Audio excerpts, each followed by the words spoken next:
Welcome to the Modern Hotelier and our July Hospitality Hot Topics. Steve, we've got a guest host with us this episode. What'd you think and how'd it go? Man, it was great. We had Mercedes Blanco on as a head guest or as a guest host, and she had some great perspective. Some interesting things happened in July, another potential acquisition, which is on a monthly basis these days. But what about you, David? No, I thought it was great. We loved getting another perspective, and here on out through the rest of the year, we're going to have a guest host on each monthly Hospitality Hot Topics, and I'm looking forward to it. Welcome to the Modern Hotelier. Both hosts were honored as top 100 influential people in hospitality. We're bringing you interviews with industry experts, thought leaders, and innovators who are shaping the future of hospitality. Whether you're a seasoned hotel professional or just stepping into the industry, our goal is to provide you with insights, knowledge, and trends that will empower you, the modern hotelier. Today's episode is sponsored by Mint Pillow. Mint Pillow is a new must-read hospitality newsletter focused on unlocking success for independent hotel owners. Arriving in inboxes once a week, Mint Pillow delivers up-to-date insights on topics and issues impacting decision-makers all in one place. Curated by industry experts, the Mint Pillow newsletter brings you the latest news on innovative hotel technologies and strategic know-how, plus everything you need to know about buzzy hotel openings and industry happenings. You can also expect to find interviews with hospitality's top visionaries, inspirational stories, and tips for elevating the guest experience. Sign up for the Mint Pillow newsletter at mintpillow.co. Again, that's mintpillow.co, and start receiving the independent hotel industry's freshest newsletter today. Welcome to July's edition of Hospitality Hot Topics. Today, we are joined by a special guest, Mercedes Blanco from the Hotels Network. Welcome to Hospitality Hot Topics, Mercedes. How are you doing today? Really good. It is the week is ending, so absolutely could not be a better day of the week. Beautiful, beautiful. So we are going to jump right in here. And David, this has been a trend for us for the past few hospitality hot topics, but there are rumors about another acquisition of a brand acquiring another independent group. It looks like we are hearing about Hyatt acquiring Standard Hotels. David, I'm going to start with you on this one. What do you think about this?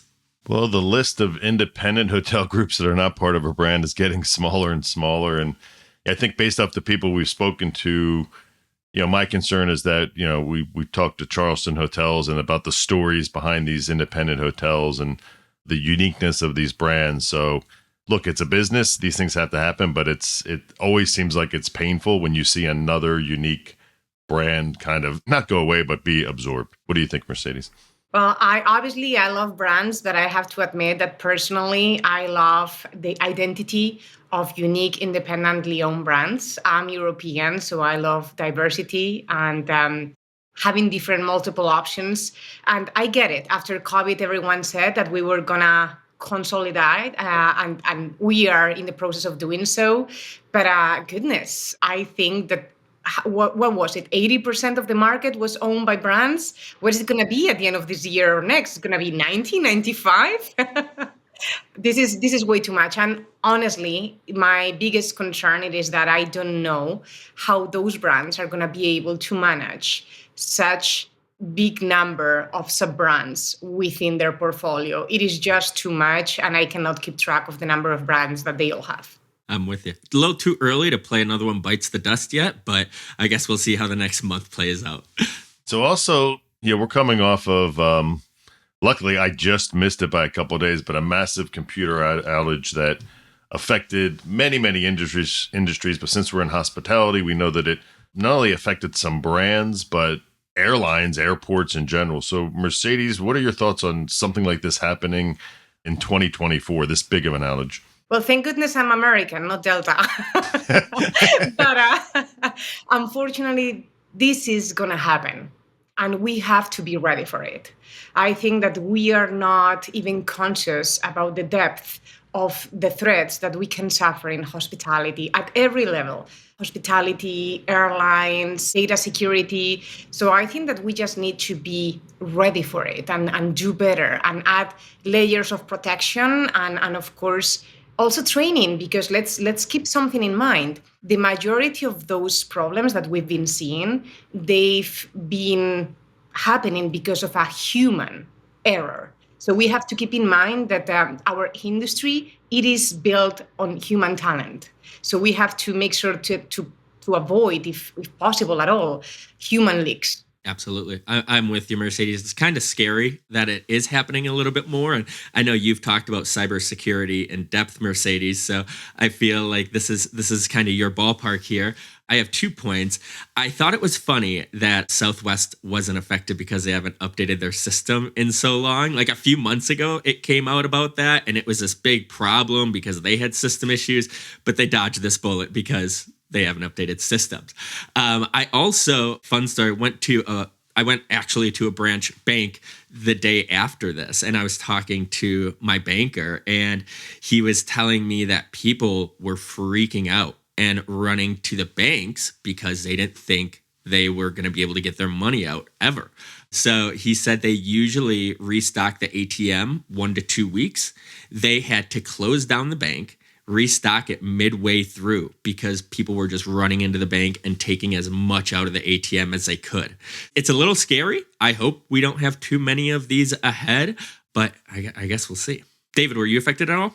No, I was very lucky. I ended up coming back. It was American Airlines, but I was a couple of days coming back from holiday before the outage. So if I would have been traveling when the outage happened, it would have affected American Airlines because that's my luck. But I dodged a bullet. So yeah. Well, actually, luckily, I was attending a conference, but for the first time in the year without traveling, because the conference happened to be in Miami. And I had many people that they were all affected because of it. And actually, this is kind of opening to the next topic that I had in mind, which is Bleisure. And obviously, I could not think of a better destination for mixing business and leisure, Miami. And actually, I was asking my friends around, like, hey, are you staying? Majority of them were not because they were afraid of hurricane seasons and rain. But actually, I don't know about you. Do you actually stay when you are traveling on business, or do you prefer not to? I love it. When I was younger in my 20s, I traveled a lot for work. During the summer, I was gone almost every other week. But I often stayed over for these just because I enjoy, most of the time when I'm there for work, I'm focused on work. And I usually have things to go. I don't get to see the city. I don't get to enjoy the food there or anything like that. So I always like to take a day or two after. And now, usually my wife will come with me. We're going to California later this year. And that one, we're going to stay a little longer and spend some time in Napa. So I'm a huge fan of Bleisure. I actually was on an email chain and a guy emailed me and said, hey, for the first time in my life, I heard the term Bleisure on your podcast. And I can't get it out of my head. I hate it. And he was in Ireland, and I'm like, well, I'll never be doing a Bleisure trip in Ireland, I guess. But Bleisure is on the rise, and I'm one to take full advantage of it. What about you, David? As I get older, I look back and I see opportunities that were missed, where I was maybe going to a city and I didn't think like, let me go early or stay late, stay the Saturday night and enjoy it. So for me, I'm trying to do that now. So for High Tech Toronto, I went in on Saturday, went to a Blue Jays game on Sunday with a friend of mine. And I'm trying to make sure, especially those cities, like I get to go to New York, Miami, London a lot.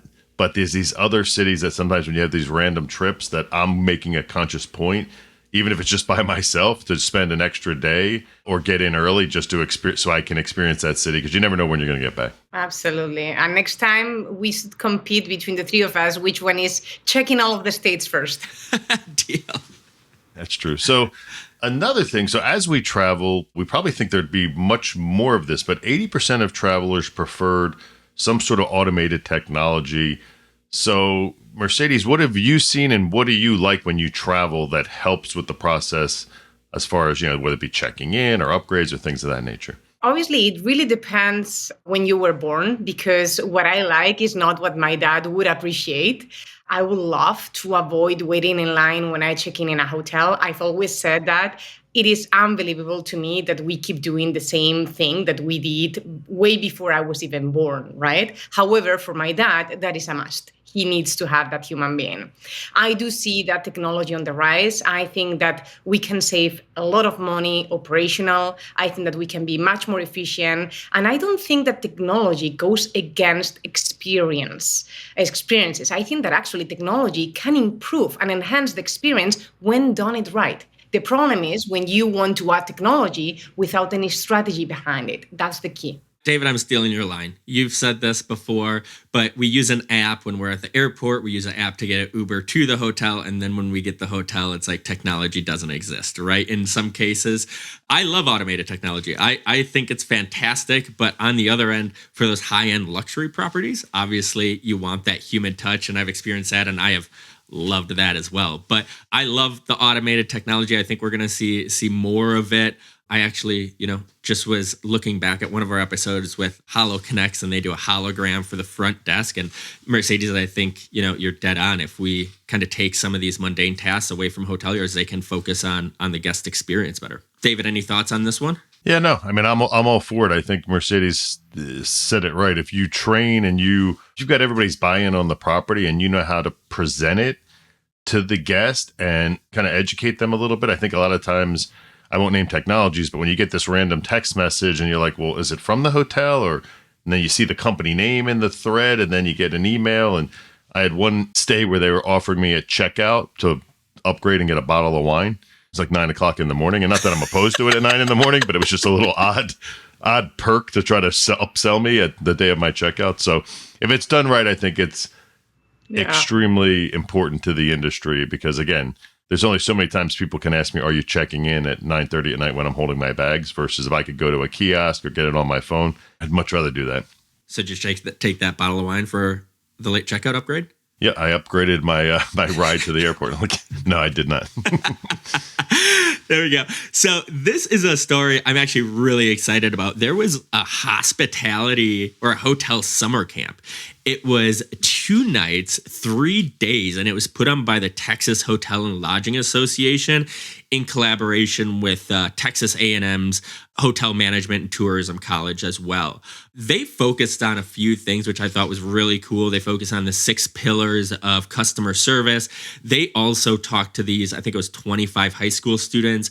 They introduced them more to the careers in hospitality, like sales, social media marketing, human resources, accounting, security, and even the F&B side as well.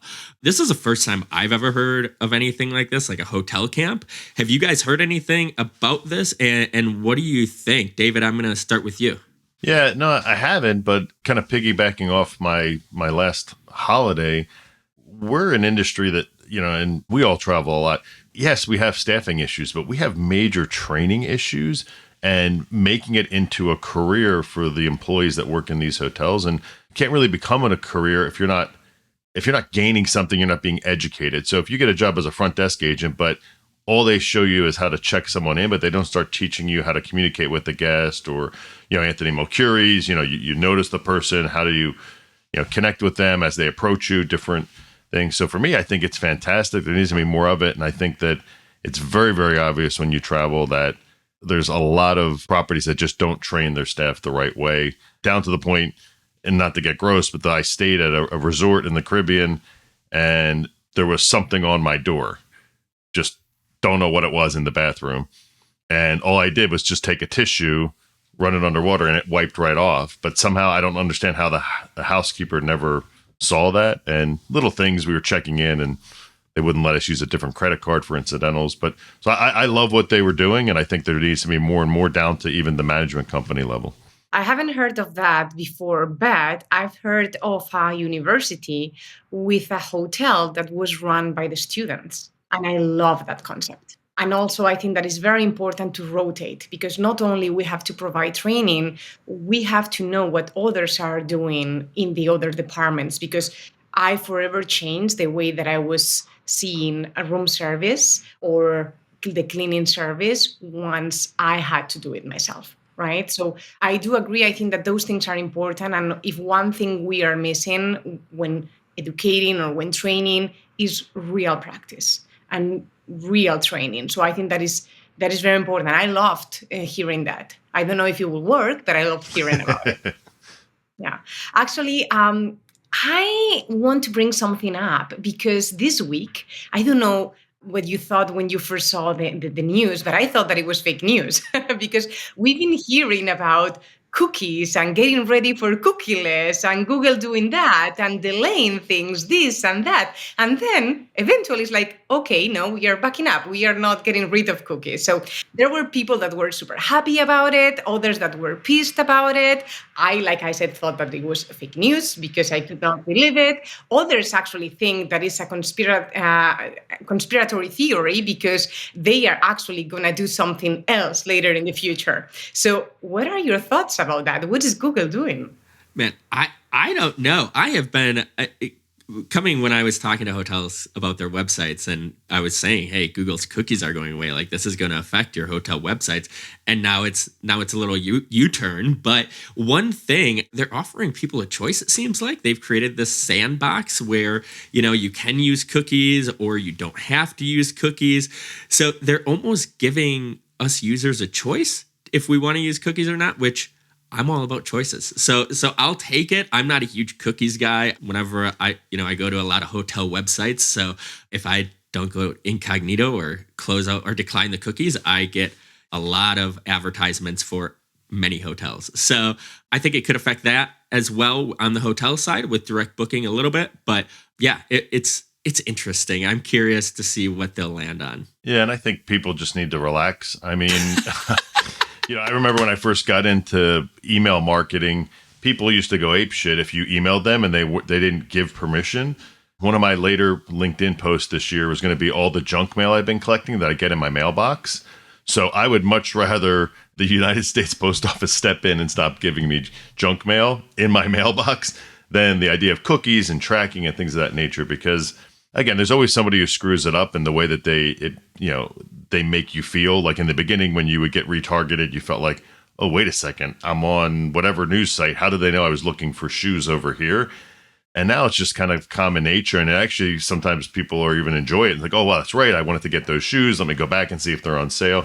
So for me, no matter what they do, it's just like when they said the internet's going to remove ads and, cable's there's not going to be commercials anymore. So like Steve, you were alluding to it, there's just going to be something different in its place if they do remove them. But I was surprised too, Mercedes, because especially as the more and more sites you go to and you have to accept all cookies and all this buzz that, oh my God, we're going to be cookieless. And then it was just, we're just going to stay the way we are.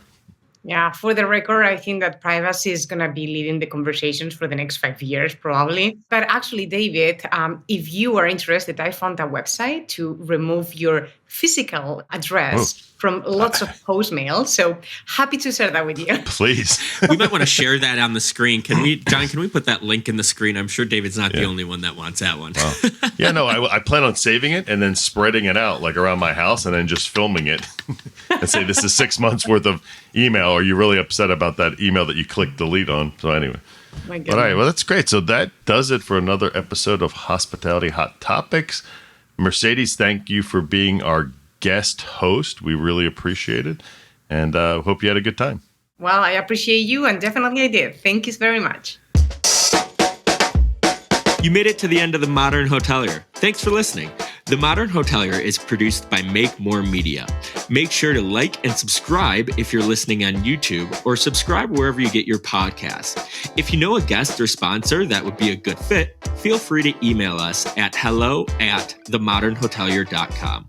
If you'd like to get some Modern Hotelier merch, click the merch button on modernhotelier.com or click the link below. Thanks and have a great day.